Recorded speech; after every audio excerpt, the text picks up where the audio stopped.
All right, good afternoon, everyone. I'm Dominic Tassi with the Cook County Department of Planning and Development. Thank you for joining today to follow up to our initial webinar last week and to cover some of the overall process as we head into launch day tomorrow. I know some of you probably were not on the initial webinar last week.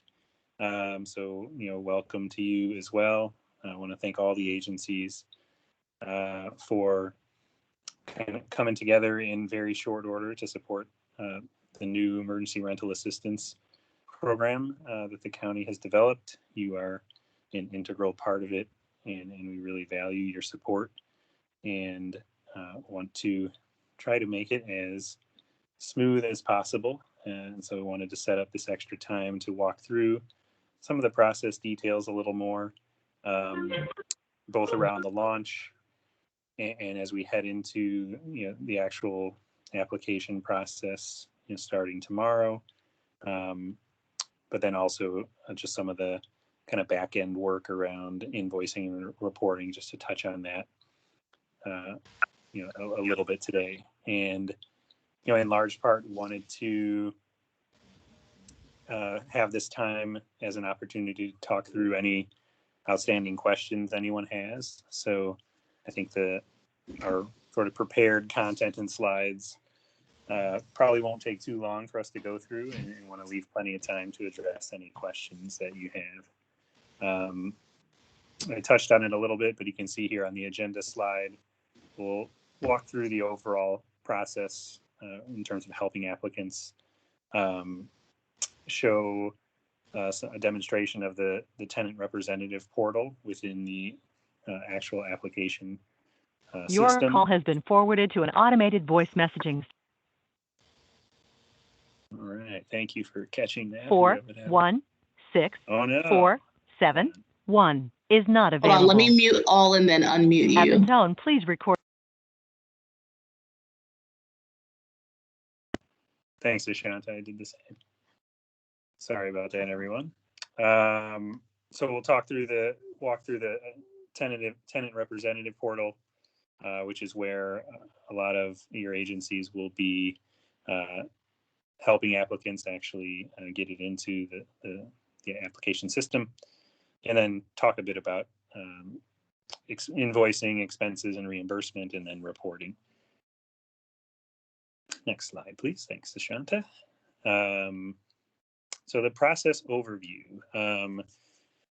When we talked last week, I know one of the things that came up in the webinar was, having some sort of a visual representation of the process. This is kind of one sort of summary attempt to do that, and I'll sort of talk through these steps in a moment. We also have I know some folks like the visual flow chart kind of thing, and we have a more detailed one along those lines that we'll share in follow-up that may be useful for some folks. But for today, right now, wanted to talk through the process kind of in these 6 steps. So starting with applicant intake, I think there's really kind of 2 main ways that you'll be working with applicants. One are referrals coming through the call center. So if that's the primary way that we'll be referring those who need support with the application to call the call center, who will then kind of do some of the initial data capture with a client, and then refer out to the range of partner agencies. At the call center level, they have an understanding of the daily referrals that each partner is able to handle, and we'll kind of be managing that overall process. And of course, thinking about things like proximity, if there's a need for actual in-person assistance in some fashion. So the referrals will happen within HMIS, and I know a lot of you are have already been HMIS users, and we did have a training earlier this week on HMIS for the ones who are new to HMIS. And I think overall that seemed to go fairly well. I'm sure there will be questions and issues that might pop up, especially for the new agencies. And please do reach out to the folks that you've met from the Alliance or to the county if any issues do come up. One of the advantages I think of the data capture within HMIS is I think it will streamline the overall program reporting that we'll have, and we'll talk more about kind of different elements of reporting a little bit later. In terms of receiving a referral, you see we've kind of put a target there of upon receiving the referral, hopefully your agency is able to get back to the client within a day or two.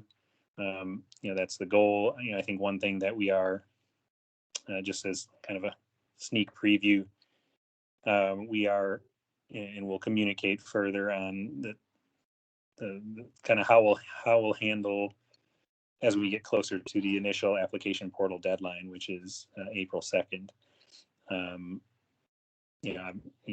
Need to, in terms of thinking through how referrals will be handled as we approach the application being closed. So more to come on that front, but again, at a high level, the referrals coming through the call center is one of the main kind of intake processes.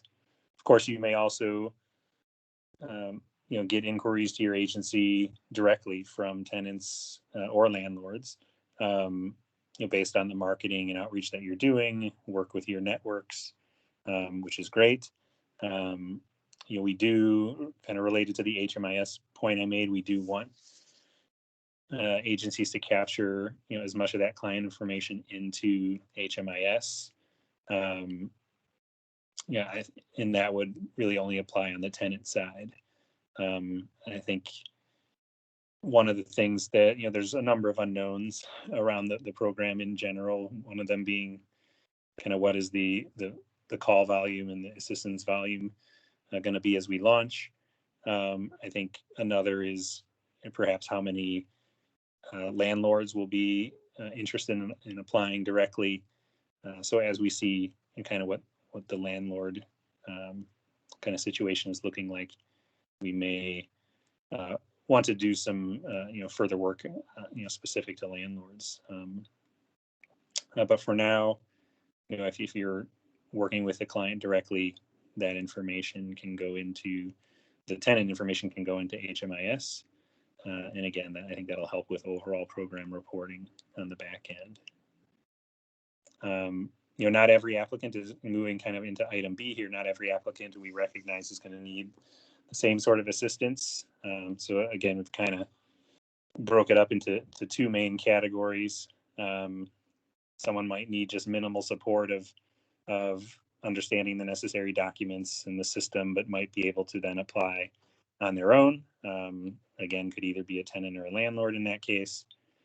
But then there will be applicants who need additional support, varying types, but including the agency acting as their tenant representative and applying on their behalf. And I mentioned we'll talk a bit more about that specific kind of workflow in the application system, but that's a key piece of your assistance is where needed, actually helping someone apply for the assistance. One notable point is there isn't a landlord representative option. So I think the ability to help a landlord is limited to providing them guidance on how to apply and things like that, but you don't have a landlord representative option. Now, the actual application submission, again, item C, if you're acting as a tenant representative, then you are kind of going into the portal and uploading the required documents and getting the necessary information into the system and submitting. Otherwise, it's the tenant or landlord applying on their own with your support where needed. That brings us to item D, the application review, where it kind of turns over to the Housing Authority of Cook County team, who's administering the application portal. They'll be reviewing the applications, doing some duplication of benefit checking related to either prior Housing Authority assistance, as they had managed the prior iteration of a county program last year. The county's also doing some coordination with the state on duplication of benefits. So that's that part of duplication of benefits will be kind of falling within the Housing Authority team, not something we're asking agencies to try to sort out. And then once approved, it is the landlord that receives the payment directly.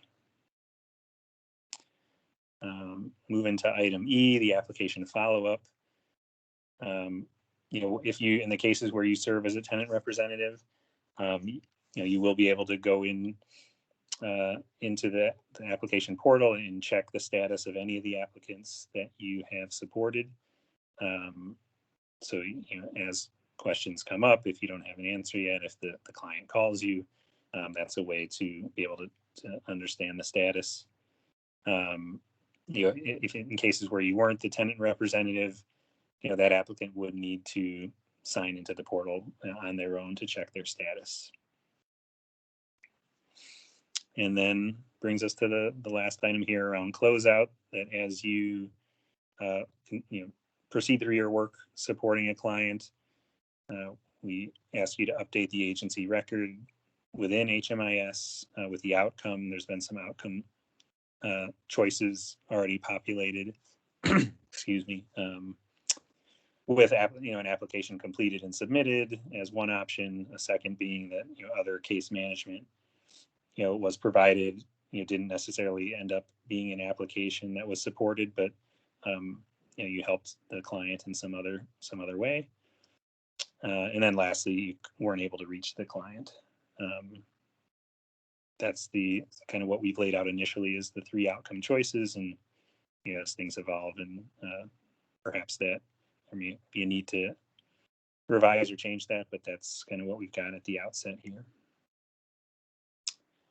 So that was a lot in terms of process. And before we go into talking a bit more about the tenant representative portal, thought we could stop and see if there are any initial questions. I don't know. I haven't been looking at the chat. I don't know if anything's come up in the chat yet.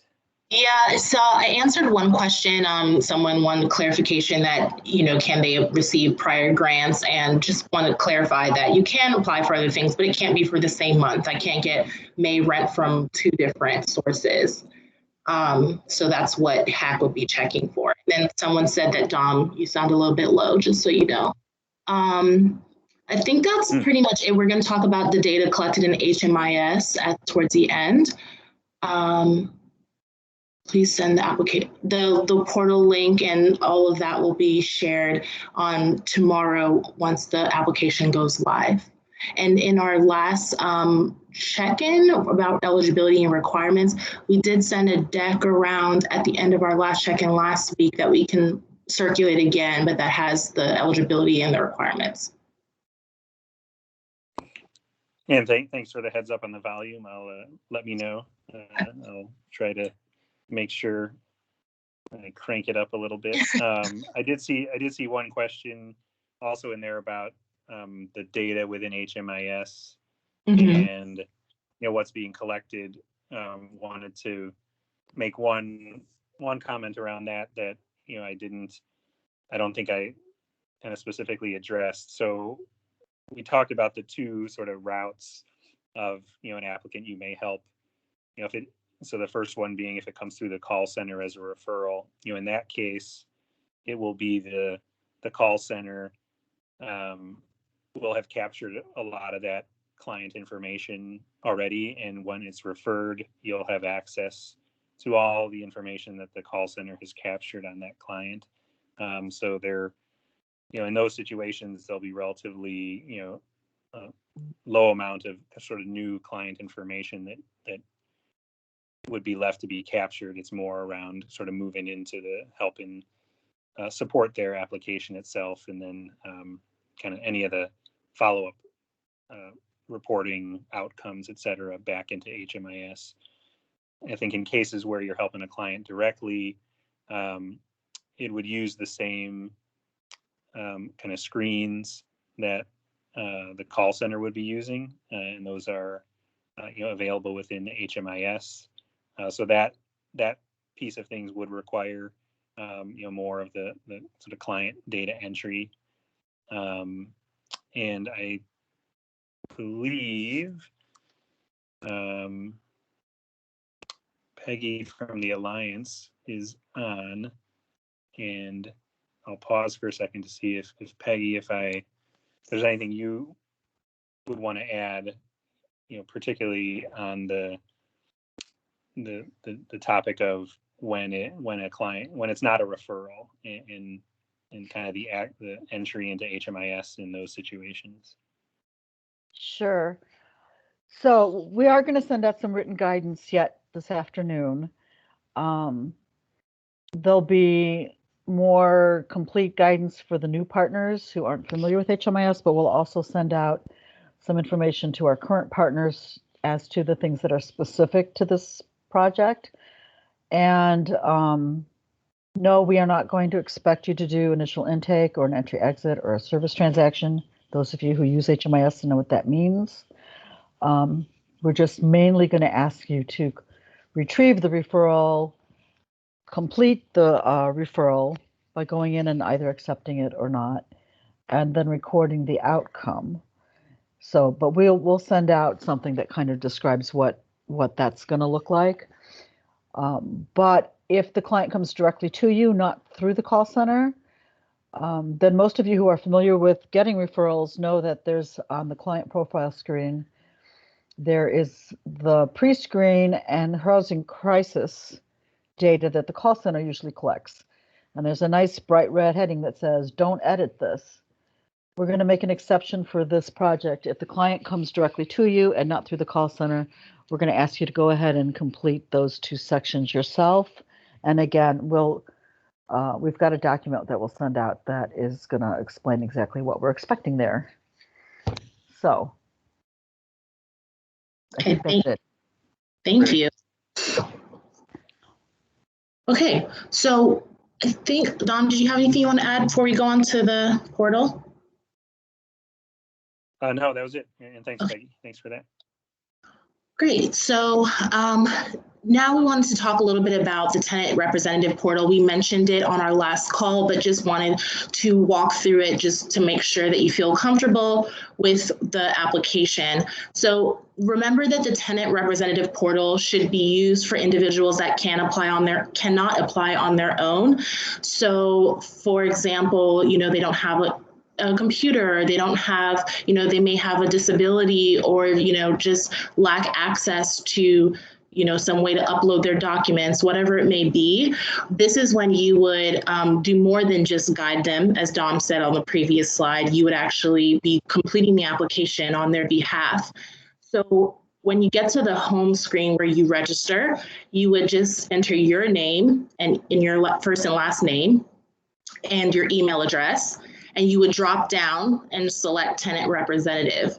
And this would allow you to complete the first application. So, it's important to know that when you hit register, you're now starting an application. So you wouldn't want to do this until you actually have someone that you're going to be acting as a tenant representative for.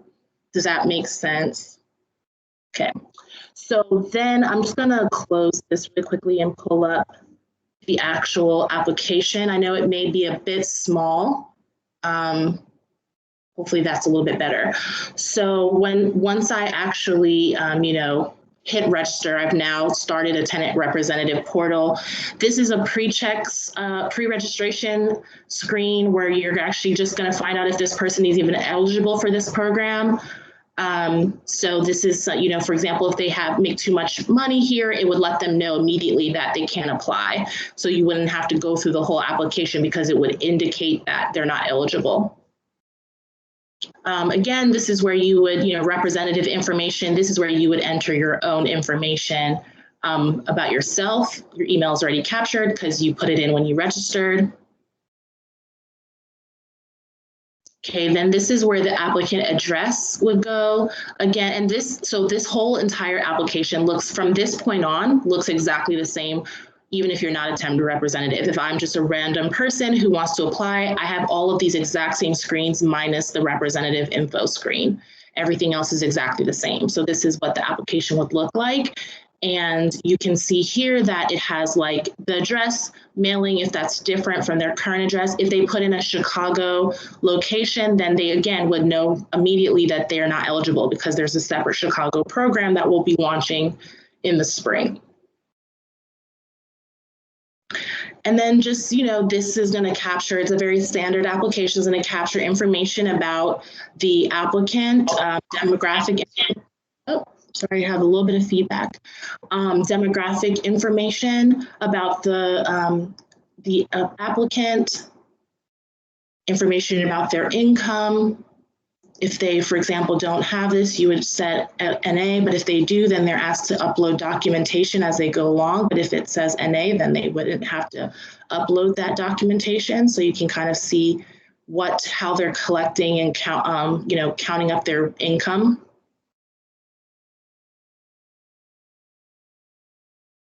The next one would be just about their rental. This is, again, another short screen, and this is just like how many bedrooms are there? When did your lease start? How much rent, how much is your monthly rent? How much do you owe? And how many months are you behind? So that will allow us to help them make sure they can get caught up. And then on the landlord screen, this is where they're going to enter their landlord's information.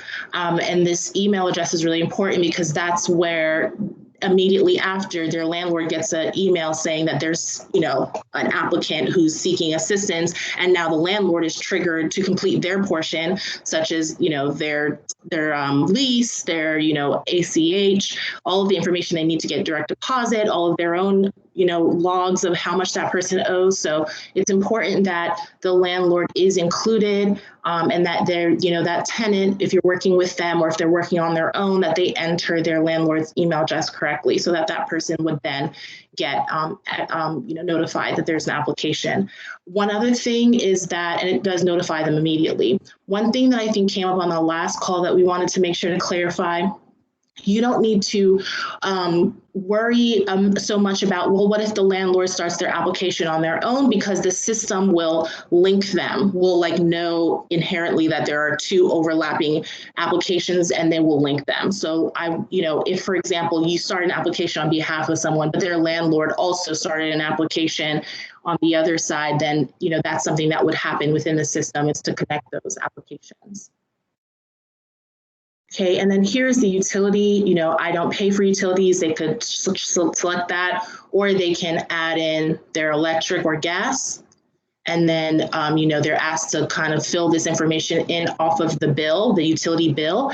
You'll notice that these aren't required, and that's, because when the utility bill is attached, sometimes utility companies make it easy and you know exactly what their address is. Sometimes it's not as easy. So that's why this is not required, but the bill itself will be required so we can see how much is past due, how many months are past due.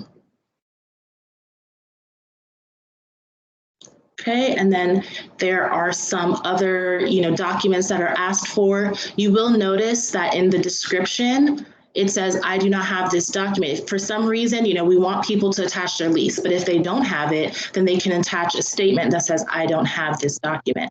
Same thing with, income. You can attest to your decrease in income. Someone brought up a great example earlier on a separate call. Like, what if that person is making babysitting, income, and now that's stopped because of COVID, and that's a decrease in their income? You can attest to that, or you can say, I don't have this income, and someone from HAC will follow up with that person to get more clarity on their income when they say that. Same thing with the, Social Security. We want a Social Security card, but if they don't have it, then you can say, I don't have this. So that's something I wanted to point out, just, so you all are aware. And then finally, they would submit. So one last thing I wanted to show on the application is when you click on this button here at the top, it will take you to, hopefully it will work it will work? Yes, okay, it will take you to a full list of everyone that you've helped. So once you've submitted someone's application, it will automatically take you here, or you can flip back and forth, but you would know, like you can see that the application is incomplete because I haven't entered anything. But if, for example, I did submit that application, then it would be listed here with the applicant's email, their city, their case number, their status. So this is really important for people who want to come back later to check on the status of someone that they helped, etc. And that would be all listed here on this page. And if you want to add a new application, you don't need to re-register. You don't need to, you can only enter your email address one time into the application. Instead, when you need to add a second person or a third person, you just come here to the top, log into your page, and then add new application. Okay, so you only register one time. And I would only register once you actually have someone to help, because that will trigger the first application. So I'm going to pause there and see if there are any questions. I see maybe there's some in the chat.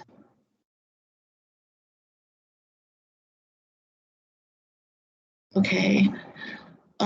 Peggy, someone asked, do we need to set up a new project for this program? I believe that was already done, but I just want to make sure, Peggy, if you...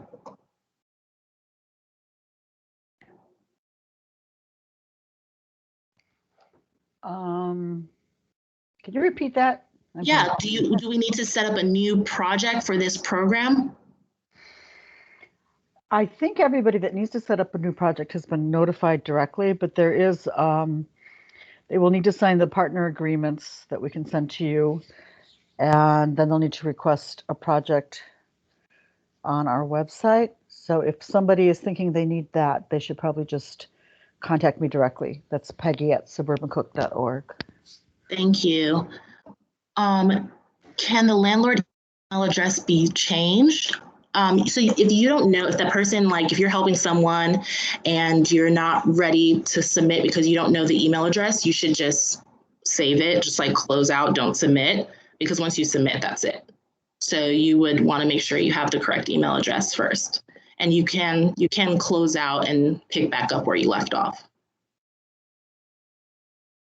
Okay, Kurt asked, I know this funding can cover back rent and 3 months of rent going forward. If someone is unemployed and needs back rent and some rent going forward, how do they indicate that? The actual, what do you call that? The person who receives the application will make the determination based on their unemployment status. There's like prioritization. So if someone's unemployed and they make less than 50%, then they may be high, versus someone who's unemployed and makes 80% AMI or below, then they're medium. So there's kind of like a prioritization in the system. And so when you're unemployed, you are considered for 3 months forward. They don't need to indicate it. It will be determined by the case auditor who receives that application.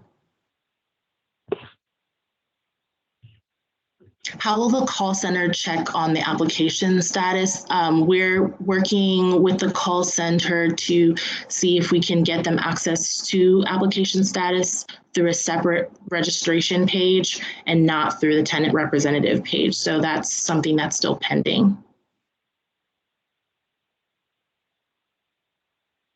Clients who are up to date on their bills and do not have past due balance, can they apply for this grant? Some people borrow money from family members or friends. That's a good question. I don't know if you mean specifically about the utility bill. I think you need to have past due because that's what's going to be indicated on your utility payment. I'm sorry, on your utility bill. So that's what we were paying. But I do want to just touch base like with Dom or call to see if you had any separate thoughts on that. And I can repeat that if you need me to.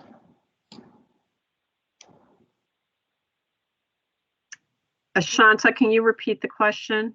Oh, hi, Susan. Yes. Hi. I didn't know you were here. Clients who are up to date on bills and do not have a past due balance can apply for this grant. Can they apply for this grant? Some people borrow money from their family members or friends. So are you speaking to rental assistance or utility or both? I'm not sure. I think they may be referencing utility. Well, I guess unless there is a bill that states that there is an expense due, i.e. maybe they borrowed money from a family member or friend to pay the bill, they could not apply for assistance Right. because it has to state that the debt due is to the utility company or to the landlord, because the purpose of the program is to really keep people housed. And so the framework has been set up that way. Yeah, thank you. So another good question, is there only one login per agency? It's by the person, right? So if Joanna and Anita all work at the same organization, I'm just picking out the names I see on my screen, then they could each separately be a tenant representative. It's not by organization. Right, it's by the individual applicant. Yeah, exactly. Are there any communities in suburban Cook County that are not eligible? My understanding is only Chicago, but Susan, let me know. Hi. Yes, no, it's the city of Chicago intends to run their own program. So people who live within the city boundaries would apply to the city of Chicago's program. And I don't know if you all covered this, that the state of Illinois will also be launching a program to which anyone who lives in Cook County, whether they're in the city or the suburbs, may apply to that program as well. Okay, great. Okay, and then I think maybe, let's see, we got that. Oh, if there are any problems with the portal, who do you call? There is up in the corner, the top corner, there's a help center, so you can, test that first. That's, this is a fake application, so that's not working right now, but you can click on that to get assistance and, guidance on the application. And then if you need further help, we can circle back for sure, I think, to just double check on who could help from HAC. I don't know, Susan, if you have any thoughts on that right now, but. Yeah, we have an individual in mind. We just want to confirm that so that folks get to the right person. Right. So it would be someone at the Housing Authority of Cook County. Okay, great. How will agencies receive clients in the call center? That's done through HMIS. When they have someone call, they'll refer you through HMIS. And then my understanding, and Peggy, you may want to jump in here, but my understanding is that when you can get, one person can get actual alert that there's a new referral, or other people can log in to see what referrals exist. But Peggy, you may want to elaborate on that. Yes, there's one person designated at each agency that will receive an email that basically just says you got a referral, doesn't say anything else about it. And if you're already accepting other kinds of referrals, it will not necessarily be for this program. So you're probably going to want to just periodically run that referrals report that tells you if you have any new referrals. And I just want to clarify the question I answered before. If you already are an HMIS partner, we are not creating new projects for this program. So the guidance will clarify that once we send it out shortly. Thank you. Is only the tenant reporting what's owed, or the landlord as well? They're both saying what's owed, and if there's discrepancy, then that will be worked out by the HAC reviewer.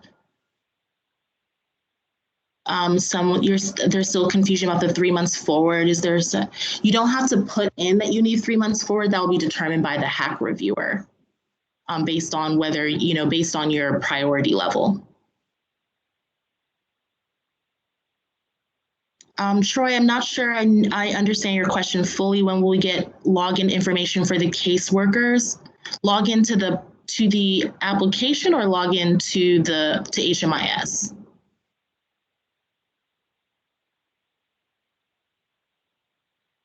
Okay, the application. So just to remind you, when I'm going to log out here, when you go to the application, if there's someone that you need to act as a tenant representative for, you would click register now for the first person. And then from there, because I've already registered one time, I don't need to register again. I can just log in and just log in. Hopefully I remember when I made my password.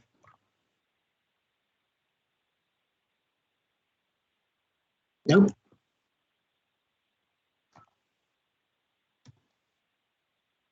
Isn't this always the fun part of logging into anything? Oh, yes. Okay, great. So then you log in the second person and you just add a new application.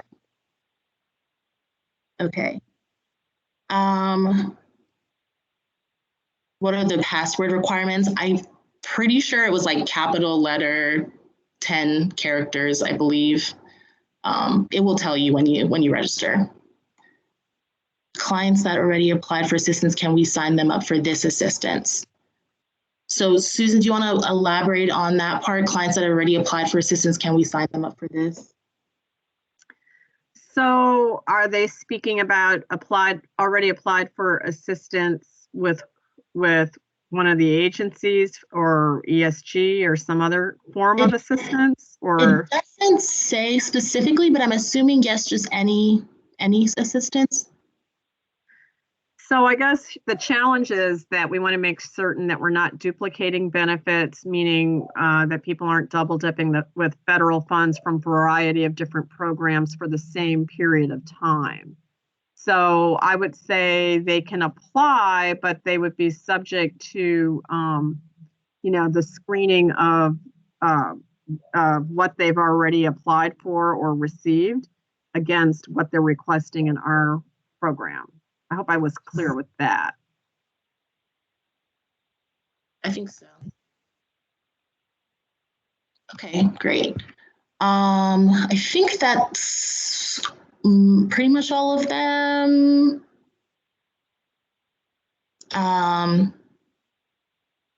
Yes, you will be able to see the status of people you help directly. You will not be able to see the status of other people. So if you started an application for someone, then you will see their status right here.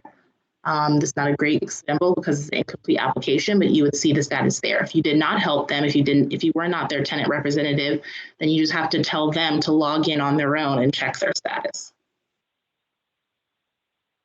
Okay. I think that's all of the questions. Hopefully I got everyone. And if not, we can circle back at the end. Dom, I think you're on mute.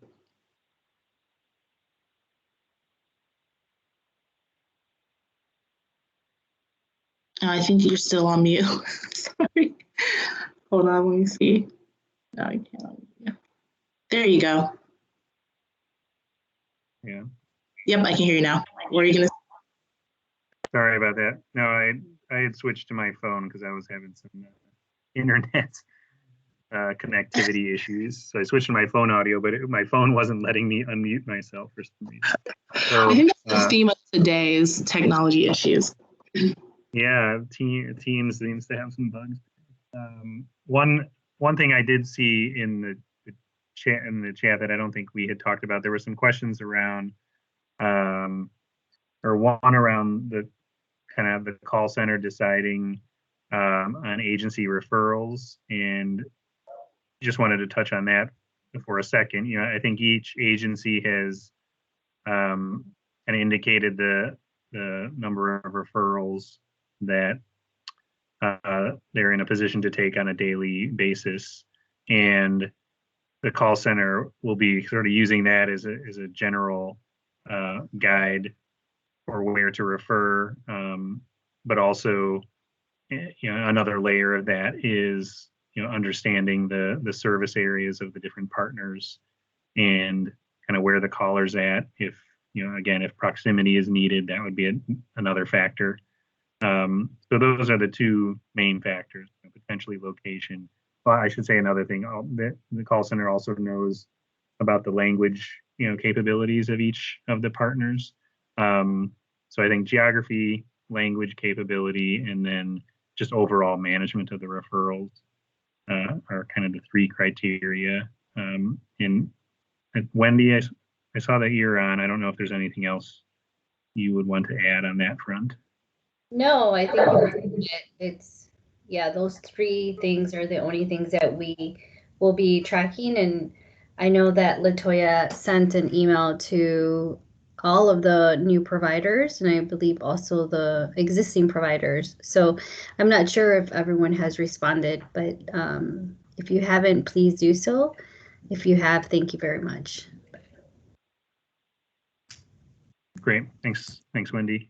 And there are a couple There's a couple. HMIS specific questions. So Peggy, if I could ask you to weigh in here. One was that if a client comes in as a referral from the call center, we only edit the do not edit section in HMIS that is labeled in red. Is that correct? I think maybe not, but I'll let Peggy speak If the to call that. came through the call center, we would expect you not to edit that information. Clearly, if there's something critical like you need to correct the phone number, or you need to make a correction, certainly you could do that. But I think generally we would say that we're not expecting you to edit that or complete that information if it comes through the call center. Thank you, Peggy. And then there was another one. Will there be a new referral type created, or will the referrals still come in as homeless prevention?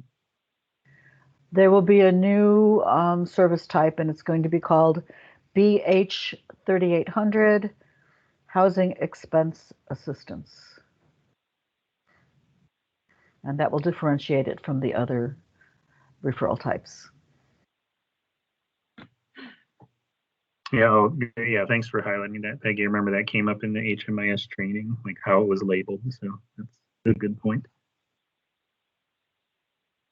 Thank you. I missed those. Anything else? Those are the two I had seen earlier in the chat. Okay. Shanta, someone was asking whether the funding that landlords received would be considered tax exempt. Did you answer that one yet? Oh, no, I didn't see that one. No, Susan, do you have any thoughts on that one? I don't know. We'd have to go to Treasury's website to just verify, but I would suspect it is not tax exempt. But I don't know if Carl's on. He would probably have a better read on that.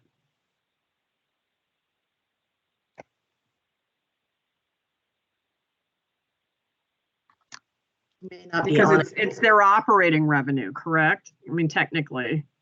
Yes, and I don't remember seeing that explicitly stated, but I agree that it is still, it's still revenue. Mm-hmm. Okay. Anita asked, has the workflow sheet been sent out regarding HMIS? I don't know if Peggy or Dom could.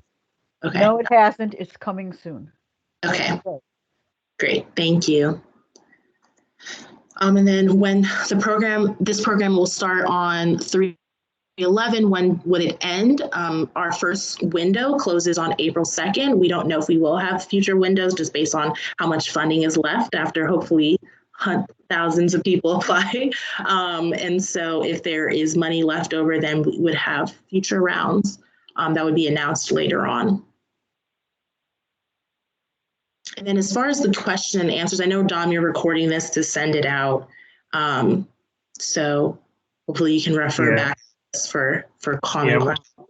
Right, we can have it as a reference, but I think we can, there's a question about an FAQ, and I think that's something we can take back and capture some of the main questions that came up and perhaps put together a brief FAQ with some of the main questions covered. Okay, great. Thank you. Okay, I think we're all caught up. We have only like 12 minutes about 12 minutes left to go through the rest of this, but I think this next part should be pretty fast. So pass back to Dom. Yeah, thanks, Ashanta, and I agree. So wanted to just spend a little bit of time talking about kind of invoicing and reimbursement process. And also one thing I meant to mention at the top that I know is of interest to everybody is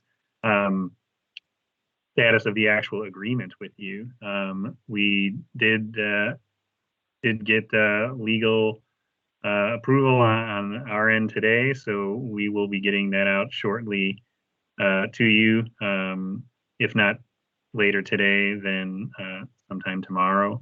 I know everyone has seen at least a draft scope of work, and sort of segueing, I think, into the content on the slide here. One of the initial things we asked you to do is based on the awarded amount to provide a budget, and we've gotten that from pretty much everybody. So thank you for that. So I think you have a good sense of what's in the agreement already, the main stuff. So, but that should be coming to you shortly, that you can review and execute, and have that piece of things wrapped up.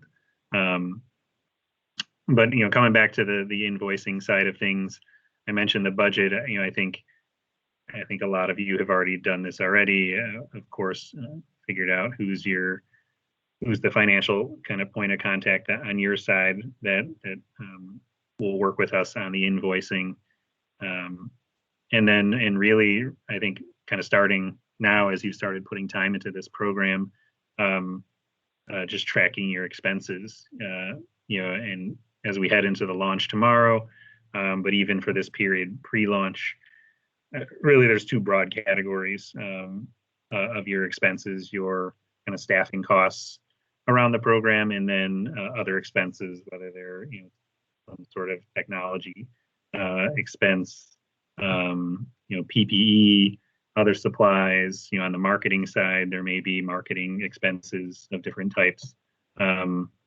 So those are the main categories that were kind of delineated in the budget categories that you had filled out.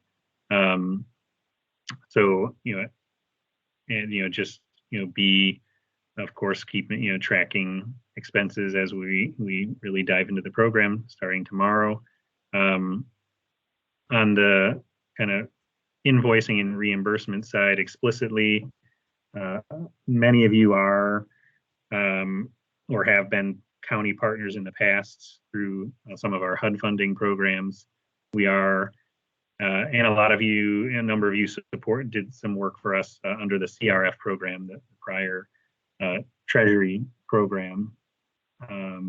ERA, the Emergency Rental Assistance Program, looks a lot like CRF in a lot of ways.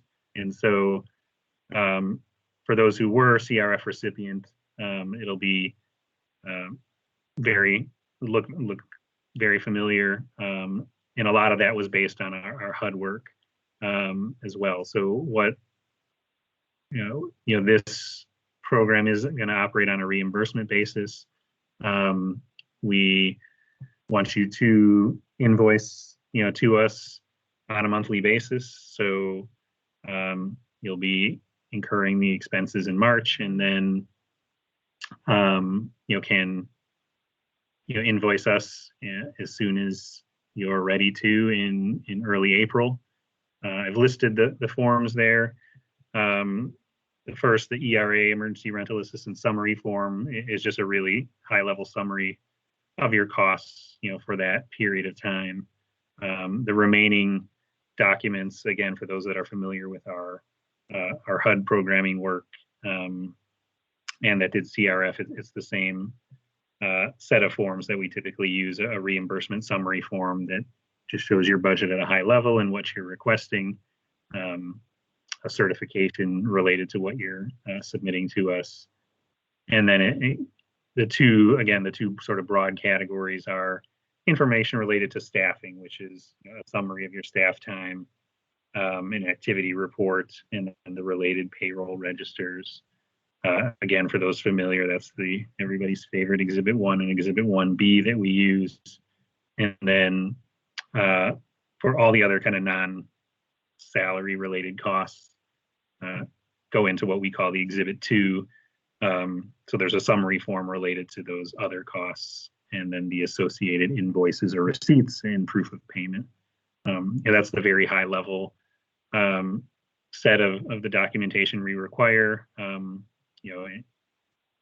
Shortly, kind of in follow up to getting your agreement, we'll be sharing the set of forms and you know, a little more background on basically kind of going through what I just walked through, but we'll share that shortly with you, so you can have those and you know, begin compiling what you need to as the program moves forward through March.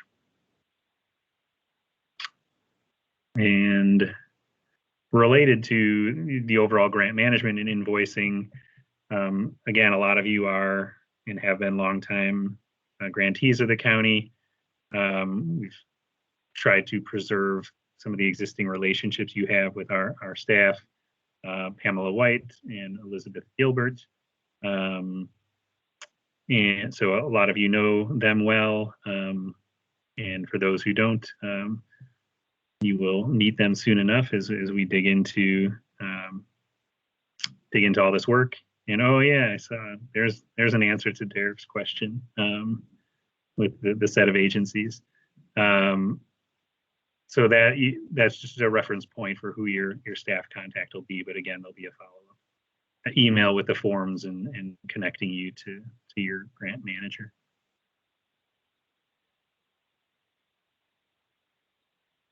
And then the last topic we wanted to cover was just to go over reporting, you know, briefly, again, with kind of more to come on this. We set up a web-based form that we want to collect on a weekly basis from the partners. And there are two categories of data that we want to capture. The first and kind of larger set there around different types of marketing work that you've done. And then for those doing application support, which is most of you, a few data points at a high level that we want to capture around sort of total number of clients that you've provided assistance to, you know, with some kind of distinction around tenant and landlord. And then kind of a subset of that, the applications you've actually submitted as a client, as a tenant representative. And then some information about the referrals that you were able to contact that week. So wanted to just keep that reporting at a pretty high level, you know, in part because as we'll see a list in a moment, some of the other data, our goal is to capture as much as we can out of HMIS and not sort of require duplicative or try to streamline that so we don't need to report what we can pull from a central source. So if we can just go back a second, I'll come back to this one. Sorry for my slide guide. I jumped ahead briefly, but wanted to just show you what the form will look like. Yeah, it'll be pretty simple, entering your name, email, or selecting your organization name, which will then take you first into the marketing data that you can provide, and then click next, and you're into the few kind of application support metrics. So again, we are asking for this on a weekly basis. First report wouldn't be till end of next week, so more to come on that in terms of communication with the reporting form itself. But hopefully it'll be relatively straightforward for you to put together for us. And then coming back to some of the other data, I started to touch on this. These are some of the other data elements that are captured in HMIS, either will be captured by the call center at the initial call, or some of the information you can enter if you're working with someone directly. And one point worth mentioning is that if you are working with someone directly, not on a referral basis, you can check within HMIS to see if that client already exists. And if so, can kind of build on that existing record. And then again, as I shared, with this information going in HMIS, one of the benefits there is that we can access the data in aggregate for the program, through the Alliance. So this wouldn't need to be reported at an individual agency level. All right. Any questions on the invoicing or reporting piece at this moment? And then I saw there's one item that came up in the chat. Yes, I can read it to you. So there's two questions I think in this. Is the date wrong for the unemployment claim? I believe she's on the checklist. I have to look back. I don't know what the date says on there. It should be within 3 months of the application date whenever they apply. Okay, I guess right now it says March 13, 2021 instead of 2020, and we can share that with the bank team because they can update the toolkit. It should be 2020. Yeah. Okay, thank you for that. And then the second, well, actually, I think there's two more questions within this first one. What exactly should corporate landlords provide for photo identification? Not sure if anyone has any thoughts on that, but I'm thinking it was primary contact. Yeah, I was looking at that question and I was thinking that we need to pitch these to the Housing Authority of Cook County, which actually has answers probably based on what they did the last go round. So we'll have to get back to you with some specific acceptable forms of identification, particularly if they're like an LLC or something like that. Okay. And I think that goes into your second too, right? The other question that was in there, I'm trying to scroll it, about if the ownership of the property is changing hands during the application window, how should that be recorded on the application? We'll have to check on that one as well. These are some good questions. Yes. Yeah, I don't know. I'd have to check on that. Okay, I'll copy these down. And then are agencies required to report on a monthly basis even if the window closes on the 2nd? I don't, in my opinion, the work doesn't end on the 2nd, right? Because people just submitted their application, but they still may need continued assistance throughout the month of April from the housing agencies. Correct. They could have documentation that the processors may be unclear about or have a question about, or may need some additional supportive information to help clarify the documents that have been submitted. Yeah. Yeah, and I guess it's just a general comment I'd say. I mean, I think this reporting we've talked about, the weekly reporting, for example, is I think specifically we're thinking about that in the context of this initial application period that's open. I think we'll be kind of evaluating what reporting makes sense as we sort of move beyond the April 2nd closure date, and then again, not knowing precisely at this moment about future rounds and things like that. We'll there'll be updates, I think, as we proceed about kind of what needs to be reported in frequency and things like that. Mm-hmm. Okay, then there's a question. So we have to report data in HMIS, and then there's separate questionnaire that needs to be completed weekly.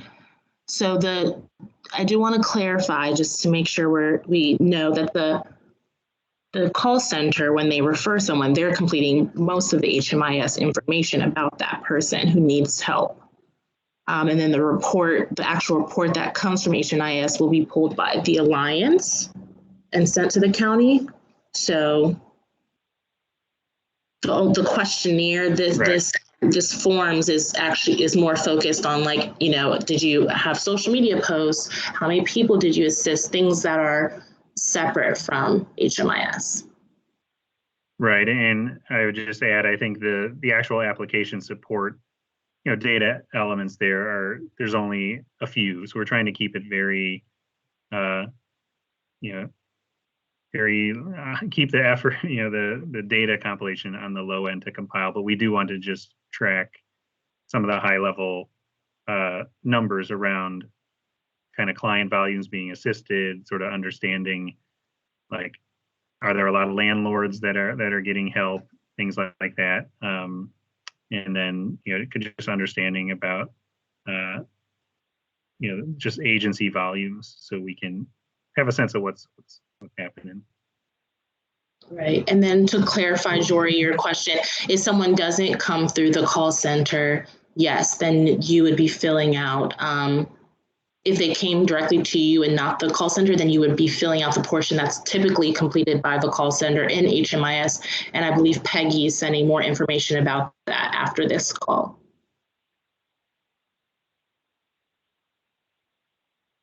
Great, thank you. And then Kurt asked, just to clarify, if someone has begun their application in the portal prior to 4/2 but has not completed the application, can they still finish the application? I think the application needs to be in by 4/2, but there may be follow-up that occurs. The reviewer, the hack reviewer, may realize that something's incorrect or their documentation is not right, and they're going to continue to follow up with that person past the application window closing.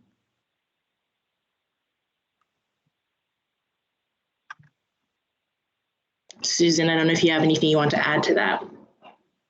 I'm sorry. I was trying to answer another. That's okay. I was trying to answer another question. Could you repeat that, please? Yeah, so if someone has begun their application in the portal prior to 4/2, but has not completed the application, can they still finish it? And I was just saying that, when your application's in by the deadline, there may be follow-up that the hack reviewer needs to go through with you past that application date, just to make sure that all the information is right, all the documentation is right to get your application approved. That is correct. I think the main thing is we want to make sure everyone has applied by that April 2nd date. Mm-hmm. So if people are working with folks and they don't have their materials ready and they haven't started an application on the portal by April 2nd, then they would have to wait for a subsequent round if that happens, or they could apply to the state of Illinois program in the interim. But what they're going to have a different software system, I'm sure. So it won't be the same portal. And then Crystal asked, who does the utility check go to if it's in the tenant's name? It's not going to the landlord, right? It's going to the tenant. Yeah, so the check would be made payable to both the utility company and the tenant. It would be sent to the tenant, who would then co-sign it and send it off with their bill to the utility company. Okay. Those are the only questions that I think we answered everything else. Dom, do you want to close this out? Oh, and I did want to just share that what Dom talked about earlier with the process, sorry, Dom, that this is in here as well if you want to kind of see the full process. But no, thanks, Ashanta, and thanks. Just want to close it by saying thanks again to all the agencies for, again, coming together in quite short order to pull this together with this new funding source that came not too long ago. It's been great what we've been able to pull together in a short time frame and gear us up as best we can to launch tomorrow. I'm sure there'll be hiccups and ongoing questions, but hopefully we can keep that to a minimum. Again, please do reach out to the county if you have questions on any of these topics, and we'll do our best to get a quick reply or rundown answers as needed. But again, thanks to everybody. I feel like one hand. Is there a hand up somewhere? And I don't know if we, maybe that was Sonia, but maybe an old hand. So unless there is a remaining question, thanks. Sorry to keep you a little bit over, and we'll be in touch.